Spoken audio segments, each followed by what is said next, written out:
Hi, my name is Daniel Moss, and I'm really glad you're joining us today in Hope and Healing, a place where we can come together and safely talk about some of the burdens, insecurities, and craziness of the world through a biblical worldview. Now, we're in the middle of a series on church hurt. Now, in our last episode, we asked, who is it that causes church hurt? And if that's something you've been thinking about, I'd really encourage you to check out that video. But in this episode, we're going to be asking the question, what should we do if we've been hurt in the church? This question is often tied closely with the idea of deconstruction or deconstructing your faith. So, joining me today, once again, is our senior pastor, Jason Crute. Now, Jason, before we answer the big question, let me ask you just deconstruction. How does that hit you? What do you, as a pastor, hear when you hear the word deconstruction? That's actually a pretty tough question, and the idea of I have a lot of responses, and again, seen it. YouTube, read things, and to me, if I'm trying to take big picture, 50,000 foot view of like, what am I hearing? I'm hearing a lot of people moving away from who God is and into, well, this is how I feel, and it's very felt based, and they're starting to deconstruct based off feelings alone, and in a lot of ways, it's the complete opposite of what apologetics are, which would be the logical defense of the Bible or logical defense of God. And we're moving into, this is how I feel about God. And none of this, like we've talked about this whole series, we're not saying those feelings aren't there, but to attribute feelings as the core to faith is a logical discrepancy. Yeah, because sometimes, usually when people are saying, I've deconstructed, and they're on social media blasting, I'm in the deconstruction, you should deconstruct with me, you're saying that most of the time that is going to be an emotional event that happened that sparked that, not so much that their mental or cognitive understanding of God or the Bible is off, but it's an emotional event that has overshadowed maybe their reasoning through it. Yeah, that's what I would say. And again, we're generalizing a lot of things out there, but it's amazing how often it doesn't even ask the question of, well, is God real or is the Bible true? It's just, I have felt or I have experienced this. And it then all of a sudden goes, who cares about those questions? Okay, excellent. So when I think about deconstruction, especially when this movement was kind of starting out, right? And I say movement, people have been church hurt forever, yes, right? But when people started using the word deconstruction, my first thought was, okay, so in college, when I was kind of moving out of my parents' house and starting to poke holes in my relationship with God and my understanding of the Bible, started to take my faith from my child faith to my adult faith, I would have maybe used the word deconstruction in I'm taking down, and then maybe a reconstruction of I'm building back up with things that I have studied or I have experienced. Is there space for that, or are we now in a cultural moment too beyond where deconstruction has its own meaning? Well, I was going to say, yeah, this is where the heart of that, even if the word people don't want to use, the only way to really grow is to dig in and start asking tough questions of why do I believe this? And again, this is where I would go, the whole concept of apologetics started with we aren't afraid of tough questions, but are we actually going to logically walk through the answers? And so this is that back and forth, and I would go, is there a place for it? Yes, we need this. We need people to go, why do I believe this? Where is it founded? But if it just slides into felt need, the silly example would be if I just said, you're not my kid every time I didn't feel like they were doing something right or feel like I liked their attitudes, like, am I going to deconstruct who their parent is every time I go, well, I didn't teach you to do that, so you're not mine. So like the more we fall into the feeling, that feeling might spark the questions to go, wait, what's at the root of this? And I'm all for people going, let's examine the Bible, and is it real? And I'm never afraid of that. Like, what are the core questions? But it can't just be felt. Yeah, absolutely. I love that example with with parents, because I'm personally glad that God doesn't treat us that way. Right. Yes. That when we do something that should anger him and should, by all practical purposes, he has every right to disown us, then he doesn't. Right. And so he doesn't allow any act or emotions to influence how he feels towards us. It's very human to let our emotions override that relationship. Do you know how much harder Christianity would be if all of a sudden we're like, if I screw up, God doesn't love me anymore? Yes. And people live that way. Yeah, they do. And that's an impossible standard. And so you go, well, you would expect church hurt if you set the impossible standard that's not even God's standard. Yeah. It's scary. Now, so would you say that maybe someone who is deconstructed is more, maybe that's how they understand God at the root of it? You think that they maybe view God as someone who, if I mess up enough, well then they'll forget you and write us off? Yes. So I would say some of the great honest things, and again, it's not like I've listened to everything, but some of the great honest things I think people get to is the heart of where their faith lied. So all of a sudden, if you go, man, I've deconstructed this idea of an eternal being because of this one hurt, well, it might start to go, well, is that really what you based your faith on? Is that really, because if that's the hinge point, and again, Jesus dealt with this all the time, where you could talk about the Pharisees, the Sadducees, the Zealots, who based their faith on going, if God doesn't focus on this, whether it's rule keeping, whether it's who's in charge, whether it's let's be Israel and rebel against Rome, or let's remove ourselves and just go out into the wilderness and not be part of society. Like, if you're basing your faith on something that wasn't God initially, deconstruction is the end result. It's going to be the natural end. Yeah, that's going to be the natural end. So you go, yeah, like I understand, but that's also where it's showing, well, where's your faith based?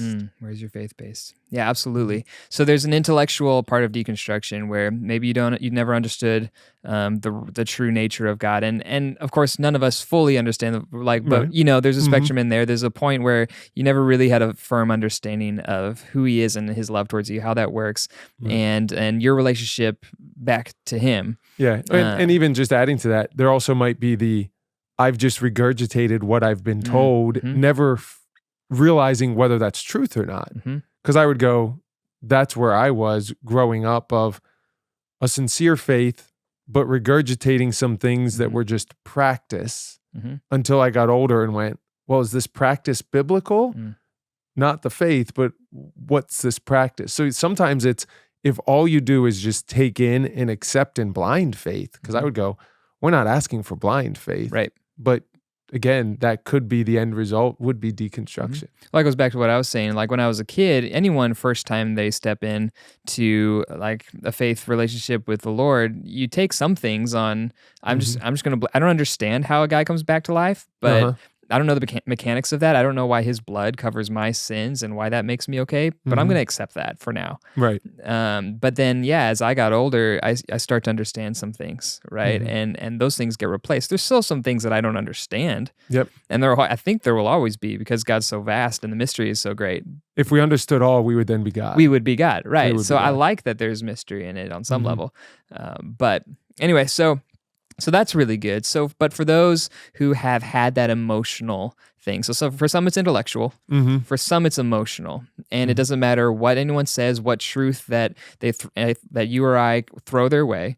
Right. They're not going to step back into the church or the religious, you might say, like environment, because they've been so emotionally hurt by that. Right. So, and we can think of examples all day long. We're not going to cover every single example in this time together. But for those who have had that emotional, very painful experience, what would you recommend for them moving forward?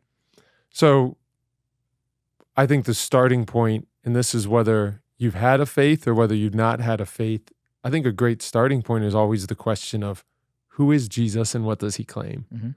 Because all of a sudden you're trying to unpack all of the other things around you that might have been placed. And again, it's who knows what all of those are, but the core question is, who's Jesus and what does He claim? And basically, is His claim true, yes or no? And so even if you've had tough times with religion, tough times with churches, people have hurt you, all of that is real. you still can go back and try and start with that question. Who is Jesus? Yes, who is Jesus? And in that answer dictates a lot in your life. Yeah. So first you would say, examine who is Jesus to you. Let's say that they're a believer, right? And but it's more environmental. Say they've been abused by somebody on like in a church staff situation, or somebody that they know has been really hurt in some way. So they get who Jesus is, but they can't emotionally get there. Do you have any tips or ideas? So I would say, I think all of that starts with small steps. So again, large group church might not be your first step. So this isn't a pitch to go, if you've been hurt, it's time to get back in large group. Right. Get over it. Just jump right back in. Right. So I would go, you always have to risk. Am I worthy? Am I willing to trust again? So that's the first thing that someone has to get over. Am I willing to trust again? And when you finally go, maybe, it's finding a small setting that allows that, whether it's a mentor, whether it's someone who you see has a sincere faith and you're going, can I pick their brains on how did they get there? But it's a small setting. I would say some Bible studies are good small settings where you get to kind of step back into a church environment. You go back into truth to try and figure out what is this book actually saying without going, let's just go straight back into this huge opening. So finding someone trustworthy that you can start asking questions to. And those Bible studies, like you said, maybe they could be ones of people you know. Could be that you know, that you trust, but aren't going to be like this. Some people put pastors on this weird place relationally. So it doesn't have to be with a pastor. It doesn't have to be with anyone crazy. Just some friends who do love Jesus and are interested in your well-being and want to and love you. Yeah. And I would say some of the best guys that I've discipled in my life are people who usually didn't start with going, man, I want to get to this level of spirituality. It was, all right, I see Jason's life and I see what he believes. I have questions for him. And it's lunches, it's breakfasts, it's just talking on the phone because I've done it over distance, discipled people over the phone at different parts of the country where it starts with, so why do you believe this? Or why did you choose this? Or, and so it's finding someone that you might pick the brain of too. Yeah, absolutely. Trust goes a long way in there. And if your trust is this small, then maybe your group is this small. Right. And if your trust grows, then maybe you can incorporate other people. Yeah. So that would be the goal, is that trust, that's the starting point. But as that group grows, the goal would be to get back into a church. Yeah. But it's as your trust grows and you recognize, well, this is the next risk I'm willing to take. Awesome. So I would say probably a majority of our people watching this video, especially ones that go to our church, would they're in church already, right? They're watching this video because either they know us or they're associated with our church. They're in the church ecosystem already. Maybe they haven't always had a good relationship with the church, but they're in it, right? So so for those people, most of us watching this video, most of us know somebody who's outside of that ecosystem, who have been hurt, and maybe we can easily relate with them, and maybe we have a hard time understanding where they're coming from. What would you recommend to us who are in the church but know somebody on the outside? So I would say almost the exact same advice, different perspective.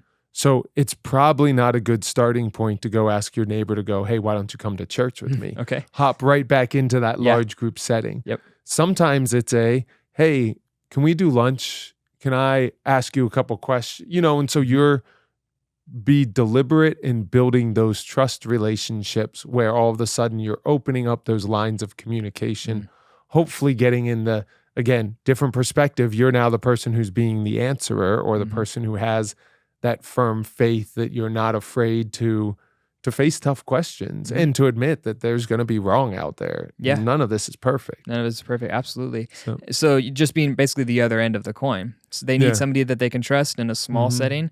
Be that person that they trust in a small setting. There are a lot of people, I think, that have a lot of, it's easy for you and I to say, let's just sit down with coffee and talk about Jesus. It's easy because that's what we do. We love doing that. But there's a lot of intimidation, I think, on that with a lot of people. And maybe the biggest thing that they need to hear is that you kind of said this, you don't have have to have all the answers. Mhm. You don't have to be the answer, the Hank Hanegraaff Bible answer man for everybody that comes across your path. You just have to be willing to love them and speak truth into their life and investigate the answers together. Right. Yeah, and that's knowing your network. So one, as Christians, if you're going, man, I still need growth, it's a great challenge to go, if I'm not comfortable doing that, what do I need to grow? How do I need to understand the Bible more so that I can do that?